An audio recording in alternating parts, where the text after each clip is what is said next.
Welcome to Therapy Unlocked. I am Katrina Mondragon, licensed professional counselor, licensed mental health counselor, licensed to practice in the states of Oklahoma and Massachusetts, and I am a professional, but not your professional. And this is my sister. And that's it. No. I'm just your sister. No, I am your unqualified opinion. I am your co-host with Final Girl Energy. I'm Final Girl M. You might know me from TikTok shenanigans or for yapping next to this incredibly intelligent lady right here. So you brought something up during our recording sessions today, and who knows when this will air. But that said, you mentioned something a mutual favorite of ours says, Brene Brown, about people who are candle blower outers. Can you give me just like a brief recap on that one? Yeah, so she mentions in her book, Atlas of the Heart, the flame blower outers are the ones in your life who, when you have an accomplishment or something big happen, instead of lift you up and say, good job, yay, I'm happy for you, they gotta one-up you or put you down somehow and like put your flame out in some type of way. Yeah. And so in a clinical perspective, you know, what can that do to someone? Make them feel like shit. Yeah. Oh, that wasn't clinical. But I mean, yes, it can. But I mean, like, what kind of situations develop when you have candle blower outers around you or well, I imagine you could feel some sorts of shame, making them feel some type of way about themselves not being good enough. Yeah. Okay. So I have another word for those people. And some people may notice that I often wear this. Some people may call this an oho or an evil eye or a nazar. There's some debate around that one. That said, the idea of this is that it returns kind of that candle blower outer energy. And what I would refer to that as is a monitoring spirit. Have you ever heard that before? No, enlighten me.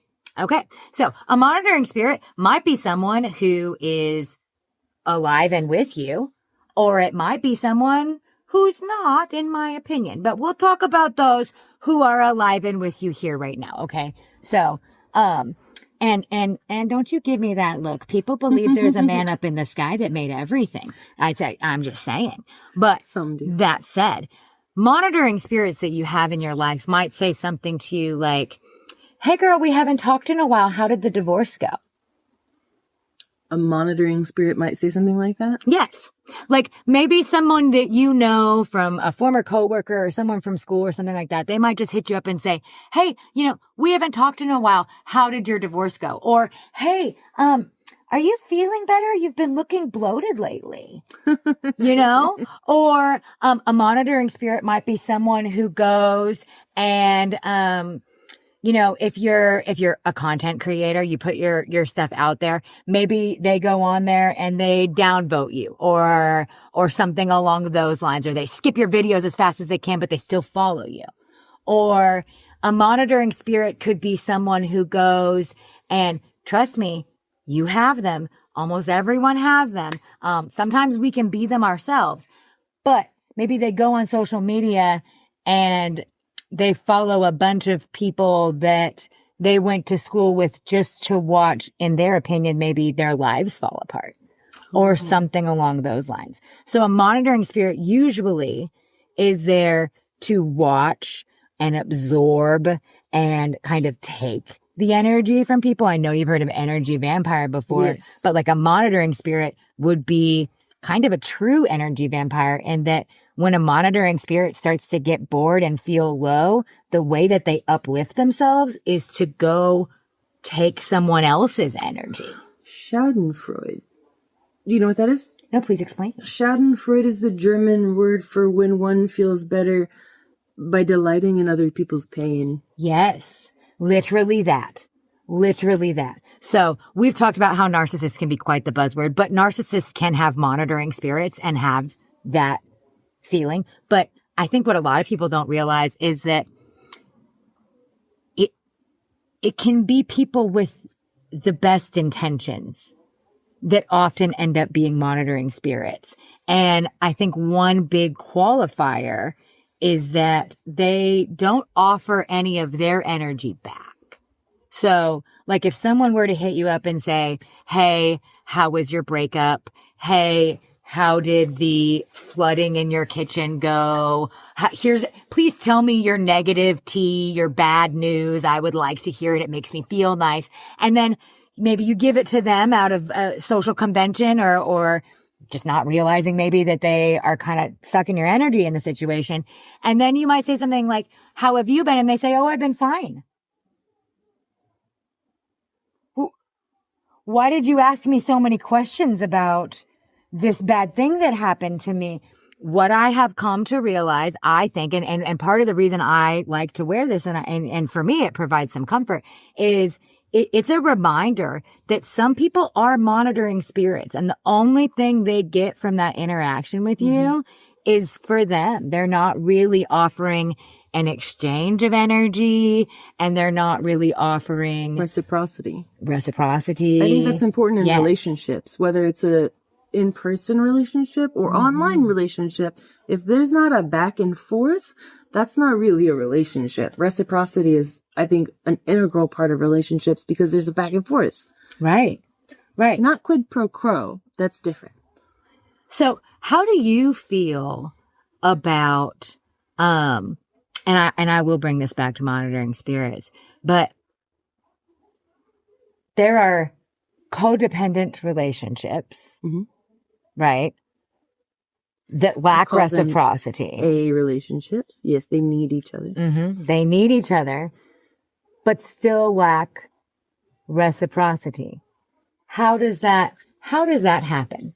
How does that happen? Oh, yeah. Trauma bonding? I don't know. Trauma bonding? I think probably more often than not, trauma bonding for sure. But yeah, there are, what makes someone think they need a candle blower outer or a monitoring spirit in their life? Well, there's actually a theory on this. Have you ever heard of the drama triangle? Yes. Okay, so the drama triangle with the victim, the perpetrator, and the rescuer says that people get stuck in these roles. Not that we're choosing to do that at all. So nobody wants to be abused, but somebody who's grown up in a toxic environment of domestic violence might find themselves comfortable in a domestic violence relationship. And that's not to say that they wanted that to happen, but the familiarity is like gravitated towards. And then that feeling of like, maybe I don't deserve anything better because this is what I grew up with.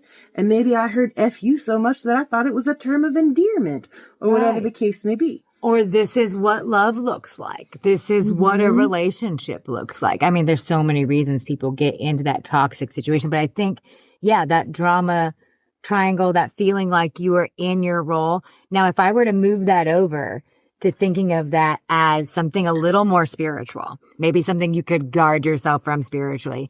And maybe they're not someone who just isn't necessarily only not providing reciprocity or all of the clinical possible terms for it, right? But they're a monitoring spirit, which I think can be a metaphysical thing. Someone who feeds off of that energy of being a hater, or even just being a watcher and kind of just getting that schadenfreude, right? Maybe they don't necessarily hate you, but they enjoy watching They enjoy watching you fail. Yeah, watching you fail, what have you, that kind of thing. Or they're not doing anything to contribute to your success, et cetera, et cetera. So I think that those roles are pretty much the same in that scenario. And I think that's supported somewhat by the fact that, they'll talk to predators in prison, or they'll talk to, maybe people who have offended in predatory ways about how they have selected their victim. And those that have chosen to be honest with that have come out and said that they look for that victim mentality often. Are they looking down? Are they shuffling? Are they isolated? Do they have bad parents? Predators love lonely kids. Predators love bad kids. Are they going to speak about it? Are they going to tell their friends? Do they have someone to talk to? Do they have friends? Are they a loner? That kind of thing. So you end up in that kind of role, right?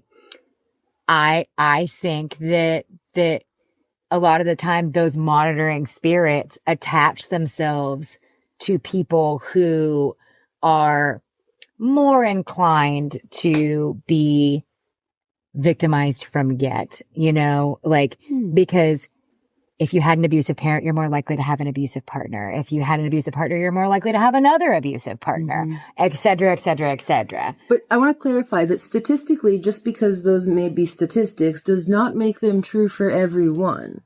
That's all the time we have for today on Therapy Unlocked. Please join us next time as we continue the conversation. Don't forget to like, subscribe, and join us as we continue the journey to unlock the mind, one conversation at a time.